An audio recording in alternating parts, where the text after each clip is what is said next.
अगर आपने अब तक हमारे चैनल को सब्सक्राइब नहीं किया है तो सब्सक्राइब करके ऑल नोटिफिकेशन का बटन दबा दीजिए ताकि जब भी कोई नई वीडियो आए आप उसे देख पाए सबसे पहले। नमस्कार जी। नमस्कार। जी, क्या नाम है आपका? रागिनी सियाल। रागिनी जी, कहाँ से आए आप? I am from Punjab district Patiala. Sant Rampal जी महाराज से नाम दीक्षा कब लिया आपने? 8 जुलाई 2017। आप क्या करते हैं?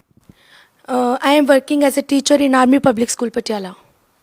संत रामपाल जी महाराज से जुड़ने से पहले आप क्या भक्ति साधना करते थे?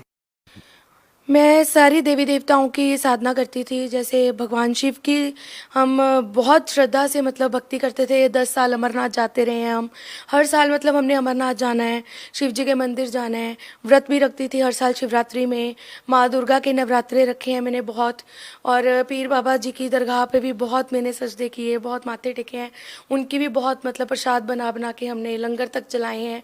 यही सारी साधनाएं मैं करती रही हूँ हमेशा। और मेरे पेरेंट्स की साइड से बचपन से जो सत्य साईं बाबा हैं साउथ में हैं, और उनके मतलब उनका भजन कीर्तन करती रही हूँ बचपन से। और अपना शिरडी बाबा के भी हम जाते रहे हैं, शिरडी में सिग्नापुर भी हम गए हैं। और दूसरा 8 साल मैं निरंकारी मिशन से भी जुड़ी रही हूँ।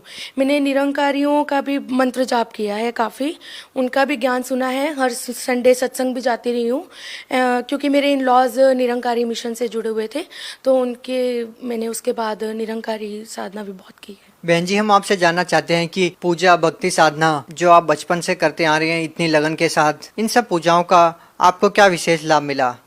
मेरे को कभी कोई लाभ नहीं हुआ, बस भगवान की खोज थी। बस चाहती थी कि परमात्मा है, समझती थी कि परमात्मा है, कोई है। कभी ये लगता था कि इनमें परमात्मा मेरे को नजर आएंगे, इनमें परमात्मा है। हर जैसे हमारे बुजुर्ग हमारे पेरेंट्स बताते रहे हैं कि ये भक्ति साधना बच्चे करनी है आपको, ये पूजा करने से आपको ऐसा लाभ मिलेगा, ये पूजा करने से ये होगा। तो बस कर रही थी। मेरे को था कि मनुष्य जीवन मिला है तो भक्ति करने के लिए ही मिला है, तो मनुष्य जीवन में रहते हुए भक्ति करना बहुत ज़रूरी है। हर काम के साथ मेरे को होता था, मैं भजन ही मतलब बहुत सुनती थी। हर लाइफ अपनी लाइफ में स्पिरिचुअलिटी से बिताना चाहती थी, इसलिए मैं हर मंदिर हर गुरुद्वारे हर देवी देवता को मानती रही हूँ। लाभ तो कोई भी नहीं होता था। मेरे को हेल्थ इश्यूज बहुत रहे हैं। क्या क्या हेल्थ इश्यूज रहे हैं आपको? बहुत ज़्यादा हेल्थ इश्यूज रहे हैं। मैं हमेशा टाइफाइड से मतलब ग्रस्त रहती थी। I was suffering typhoid and I always admitted in hospital due to this health issues. और मतलब बहुत परेशान हो चुकी थी। एंड थायराइड भी था मुझे, ब्लड प्रेशर की मेरे को प्रॉब्लम थी, डिप्रेशन था। मतलब डॉक्टर्स के चक्कर लगातार लगते ही जा रहे थे। मतलब यही था बस लाइफ में, और कुछ नहीं था। भक्ति भी चल रही थी, वो भी बहुत कम हो जाती थी। जब कभी मैं बीमार होती थी तो वो भी नहीं अच्छे से हो पाती थी। फिर बहुत दुख आता था कि इतनी हेल्थ प्रॉब्लम्स हैं। मैं हमेशा भगवान से यही प्रार्थना करती थी, जिसके पास भी जाती थी यही बोलती थी कि एटलीस्ट मेरी हेल्थ ठीक रहे ताकि मैं ये भक्ति साधना कर सकूं, ताकि मैं भगवान आपका गुणगान कर सकूं। और जैसे शिव जी के पुजारी हैं तो मैंने यही सुना था कि शिव जी की आराधना करने से मतलब पुत्र प्राप्ति होती है, बट हमें ऐसा नहीं था। Firstly I would like to tell you, I am having daughter, she is 12 years old and we want sibling, means लड़का या लड़की जो भी हो, कि भगवान को बस यही मैं प्रार्थना करती थी कि प्रभु दूसरा बच्चा मेरे को चाहिए, कि सेकंड बेबी मैं चाहती हूँ। कि इसी इच्छा को लेके मैं अमरनाथ भी जाती थी, कि भोलेनाथ से हमेशा मांगती थी, माँ दुर्गा से मांगती थी। मेरे को ऐसा नहीं था कि मेरे को बेटा चाहिए या बेटी चाहिए, जो भी परमात्मा देगा। कि मतलब मैं सेकंड बेबी चाहती थी, मेरे को इच्छा थी कि मेरे सेकंड बेबी हो। और लेकिन मेरे को उससे भी कोई मतलब नहीं था। मेरे को गायनी प्रॉब्लम्स रही हैं, और due to this problems I consulted so many doctors but there was no relief. बहन जी, जैसा कि आपने बताया कि 12 साल से आपको टाइफाइड की बीमारी थी, आप थायराइड की बीमारी से भी जूझ रहे थे, बहुत लंबे समय से संतान प्राप्ति आप चाह रहे थे, तो हम आपसे ये जानना चाहते हैं कि इन सब समस्याओं से आपको निजात कैसे मिली? Yes, actually my husband was watching the satsang of Sant Rampal Ji Maharaj, and I also started watching this program, this satsang, and only then watching the satsang and I got immediate relief due to my health problems which I got in past. I मतलब immediate मेरे को उसमें relief मिलना शुरू हो गया। and मेरे को ये भी नहीं पता चला, एक्चुअली आई डिडंट नो कि मेरे को कब कंसेप्शन हो गई ड्यूरिंग सत्संग, मतलब watching the satsang, and I got that news. I was so happy that day, and I got permanent letter from my school, और जिसकी मतलब बिल्कुल उम्मीद नहीं थी. 9 साल से मैं वहाँ जॉब कर रही थी, और हमारा हर 3 साल बाद मतलब कॉन्ट्रैक्ट रिन्यू होता था, इंटरव्यूज़ होती थी, and we should appear again after 3 years for interview. And but that time on 17th March, I remember that date, on 17th March 2017, I got permanent letter from our school, and I was so happy, and I came back to home and give a lots of thanks to God. But that time I really don't know who is God, but yes, we were watching the satsang of Sant Rampal Ji Maharaj, and I thought that ki definitely the miracle, those miracles are being मेरे साथ जो हो रहा था, मतलब वो just miracles ही थे.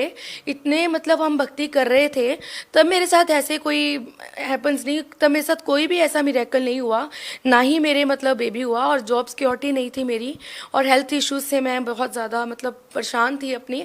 और मैंने ये फील किया सत्संग में ही बैठे बैठे, मैं ये फील करती हूँ कि मेरे को ये सारी प्रॉब्लम से निजात मिलना शुरू हो गया है. Then I told my husband कि आप मेरे को ऐसा लगता है कि जब से मैं सत्संग सुन रही हूँ तब से ही मेरे को लाभ होना शुरू हुए हैं, तब से ही मेरी सारी प्रॉब्लम्स अपने आप सॉर्ट आउट होनी स्टार्ट हो गई हैं. ये मेरा बेटा है जो संत रामपाल जी महाराज की शरण में आने के बाद मेरे को 12 साल बाद ये मिला है. मेरे 12 साल की बेटी है, और उसके बाद ये परमात्मा की शरण में आने के बाद ही मुझे बेटा मिला. तो फिर हमने यही डिसाइड किया कि हमने अब इन्हीं को अपना गुरु बनाना है, इनसे नाम दीक्षा लेनी है संत रामपाल जी महाराज से. और दूसरा, आध्यात्मिक ज्ञान तो जो था वो हमें मिल चुका था कि actual who is real God, जिनकी तलाश में मैं बचपन से कभी कहीं जा रही थी, कभी कहीं जा रही थी. मुझे पता लग चुका था कि actually who is real God, Kabir is God. वेदों में प्रमाण है, कबीर ही भगवान है. ये गुरुजी से ही, परमात्मा संत रामपाल जी महाराज से ही हमें यह ज्ञान हुआ है. उन्होंने ही हमारी ही होली बुक्स खोल के उन्होंने हमें यह बताया है कि who is God, who is real God, who is actual God. हमें किसकी पूजा करनी चाहिए, किसकी भक्ति साधना करनी चाहिए, कि जो हम भक्ति साधना कर रहे हैं वो शास्त्र विरुद्ध भक्ति साधना है जो हम कर रहे हैं. बहन जी, आप एक टीचर हैं, टीचर होने के नाते हम आपसे जानना चाहते हैं कि आप संत रामपाल जी महाराज में व अन्य जो धर्मगुरु हैं उन संतों में आपको क्या भिन्नता नज़र आती है? ये जितने भी धर्मगुरु जो भी आध्यात्मिक ज्ञान देते हैं, पहले तो मैंने इनके ज्ञान सुने हैं, क्योंकि धार्मिक चैनल्स बहुत देखते रहे हम, दिव्या चैनल और भी काफ़ी चैनल्स पे सत्संग आते रहे हैं. जिसका भी सत्संग आता था हम सुनते थे, ज़रूर सुनते थे कि शायद कहीं से हमें कुछ पता चले परमात्मा के बारे में. ये इच्छा ही रहती थी शुरू से. तो हमें कभी ऐसा नहीं लगा, वो जो भी करते थे, कोई भगवद गीता पढ़ रहा है लेकिन उसके गूढ़ रहस्य को नहीं समझा पा रहा है, कोई मतलब रामायण का पाठ कर रहा है, कोई महाभारत का, जो हमने सुनी हुई है, जो हमने स्टोरीज पहले भी सुन रखी हैं, वही हम दोबारा सुन रहे हैं बैठ के. तो मेरे को लगता था ये जस्ट वेस्टेज ऑफ टाइम है कि मैंने सुना हुआ है ऑलरेडी. तो मेरे को लगता है कि मैं भजन कीर्तन कर लूँ तो वो मेरे को ज़्यादा बेनिफिट देगा शायद. तो मेरी यही धारणा थी. लेकिन जब संत रामपाल जी महाराज को देखा हमने कि वो शास्त्र खोल के बता रहे हैं, वो अपनी मर्जी से एक भी वर्ड या एक भी लाइन हमें नहीं बताते हैं. वो यही बताते हैं कि इन शास्त्रों में, श्रीमद् भगवद गीता में, बाइबल में, कुरान शरीफ में, श्री गुरु ग्रंथ साहब में, सब में क्या लिखा है और हम क्या उपासना कर रहे हैं, क्या साधना कर रहे हैं. बहन जी, जैसा कि आपने बताया कि संत रामपाल जी महाराज से नाम दीक्षा लेने से पहले आप 12 साल से टाइफाइड की बीमारी से जूझ रहे थे, तो आपको क्या लाभ मिले? वो तो मैंने बताया कि जब मैं सत्संग सुनना शुरू किया मेरे को उसके बाद बुखार भी नहीं हुआ, इवन मेरे को फीवर भी नहीं हुआ. टाइफाइड तो बहुत दूर की बात है. ये मैंने एनालाइज किया, मैंने उसी टाइम एनालाइज किया जब मैं सत्संग सुनना स्टार्ट किया हमने जनवरी में. और फिर 1 फरवरी में मेरे को गुड न्यूज़ मिलती है, और जिसकी मैं 12 साल से वेट कर रही थी, और ये मेरे को होता है. और दूसरा, परमानेंट हो जाते हैं, जिसकी बिल्कुल उम्मीद नहीं थी. बहन जी देखिए, ये तो एक इत्तेफाक भी हो सकता है. देखिए, इत्तेफाक मतलब 12 साल से नहीं हो रहा था मेरे साथ ये इत्तेफाक, 12 साल से नहीं हुआ था ये इत्तेफाक. हमने जब परमात्मा को समझना शुरू कर दिया था, इवन जब परमात्मा मतलब हमें जब पता लगा कि हु इज़ गॉड, हमने ये मान लिया था कि yes he is real God, Kabir is real God, Kabir is actual God. तो हमें उन्हीं की उपासना करनी चाहिए, उन्हीं की शरण में जाना चाहिए. तो हमने मतलब मेरा मन शुरू उस सत्संग सुनने मात्र से ही उनसे हट गया था, भक्ति से, जो मैं भक्ति कर रही थी. थी, मैंने वो छोड़ दी थी, सिर्फ सत्संग सुनते ही मैंने वो छोड़ दी थी। और मैं बोलती थी कि कबीर अगर भगवान हैं तो वो सब कुछ कर सकते हैं, अगर कबीर साहब भगवान हैं तो वो सब कुछ कर सकते हैं, तो मेरे को इन्हीं की शरण में जाना है। और मेरे साथ हो रहा था सब कुछ, मतलब पहले से ही चमत्कार होने शुरू हो गए थे, तो मेरे को कोई शंका नहीं थी इसमें। बहन जी, यहाँ पर हम आपसे एक और चीज़ जानना चाहेंगे कि जो भी संत रामपाल जी महाराज से नाम दीक्षा लेता है वो नशा छोड़ देता है। क्या आपके परिवार में भी कोई नशा करता था और उन्होंने संत रामपाल जी महाराज से नाम दीक्षा लेने के बाद नशा छोड़ दिया? हाँ, मेरे हस्बैंड जो हैं वो मतलब जर्दा खाते थे पहले, और कभी कभी मैरिजेस में ड्रिंक भी कर लेते थे। क्या अभी भी कोई वो नशा करते हैं? नहीं, अभी वो बिल्कुल नशा नहीं करते हैं, क्योंकि हम दोनों ने ही संत रामपाल जी महाराज से नाम दीक्षा ली है, हम दोनों ने ही बैठ के ज्ञान समझा है और परमात्मा की शरण में आए हैं। बहन जी, यहाँ पे हम आपसे पूछना चाहेंगे कि जो लोग आपकी तरह बहुत सारी समस्याओं से घिरे हुए हैं, वो भी आपकी तरह बहुत सारी समस्याओं को फेस कर रहे हैं, तो आप उन लोगों को क्या संदेश देना चाहेंगी, क्या मैसेज देना चाहेंगी कि संत रामपाल जी महाराज जी जेल में हैं, वो उनसे नाम दीक्षा क्यों ले? आप पहले उनका तो 10 दिन सत्संग सुने। I just want to say it's my humble request to all my brothers and sisters who are watching this programme, who are watching my interview on Sadhna channel, whatever. बहुत सारे चैनल्स पे संत रामपाल जी महाराज का सत्संग आता है, तो मैं बस यही उनसे मैं रिक्वेस्ट करती हूँ कि please do watch it regularly, at least 10 or 15 days. At least 10 or 15 days. Just see what does Sant Rampal Ji Maharaj wants to convey the message from our holy books to us. At least please do understand कि हमारी holy books में लिखा क्या है, हम क्या करते आ रहे हैं, और हम इतने दुखी होते भी हुए भी वो साधना करते हैं, बड़ी श्रद्धा से करते हैं, लेकिन हमारी सुनवाई कहीं भी नहीं होती। कहते हैं ना कि भगवान एक है, सबका मालिक एक है, वो मालिक एक कौन है, we have to know that. जी धन्यवाद। सत साई।